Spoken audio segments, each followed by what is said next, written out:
Hi guys, this is Talia Moore, and I'm going to share my story about my abuse when I was 3 years old. From the time I was up until I want to say 12 years old, I was sexually abused by former family or by family members.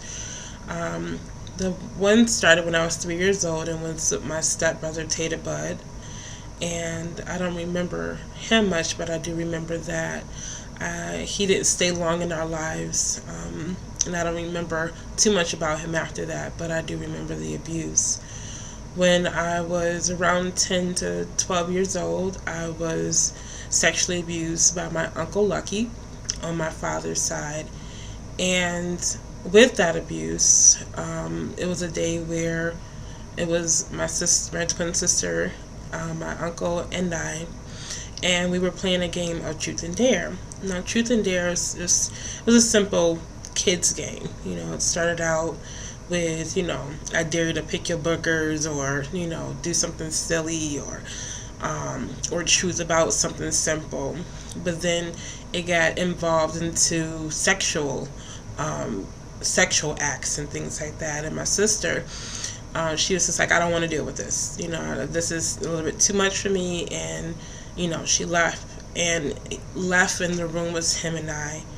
And he asked me, about sex. And I was just like, even though I was molested at that point, I really didn't understand too much about sex. And, he asked me, he dared me to have sex with him. And I was like, no. And so after everybody had left, I had went into his room and I was counting some pennies on the floor. And he came in and, he basically started undressing himself and, proceeded to have sex with me.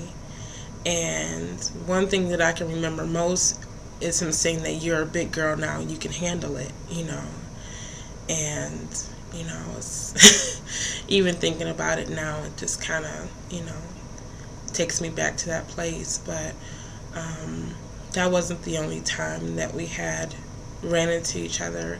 It was on a few other occasions.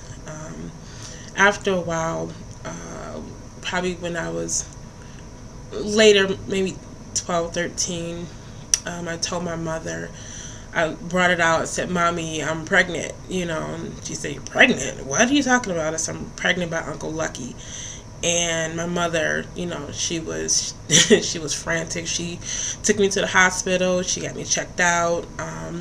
We went into a whole case where my uncle went on trial, and he went to jail for a short period of time, based on charges that were brought up against me, and then other charges that were pending against him outside of that situation. And I carried that abuse for a long time. I mean, it's just now I'm 32 years old and I'm really starting to get over it and really starting to share my story with other people and really starting to seek healing, and I believe that a lot of people out there have stories just as similar as mine or worse. And, in order to start healing from your abuse, you need to start sharing your story with others. And so I've created this movement, Just Tell It, because in order to start the process of healing from abuse, you have to start by telling your story. And so I later forgave my uncle. I wrote him a letter. I tried feverishly to get in contact with him and, to reach out to him and let him know that I was healing and I wanted to forgive him personally. But through different channels, it didn't happen that way. And so I wrote him a letter, and I wrote it as my day of freedom, because that day I let go of, what he had did, and I no longer took the blame for it, because I blamed myself. I said, well, maybe if I wasn't in the room, we were already discussing about having sex, why would I just, play with his pennies? And so many things ran through my mind, but at the end of the day, I was a child, he was an adult, and he took advantage of that, he took my innocence away. And I'm here to take it back. So if you guys could share your stories with me, so that we can help other people to share their stories of abuse, we can really make some change happen. Thank you so much for allowing me to just come into your life and your heart. God bless.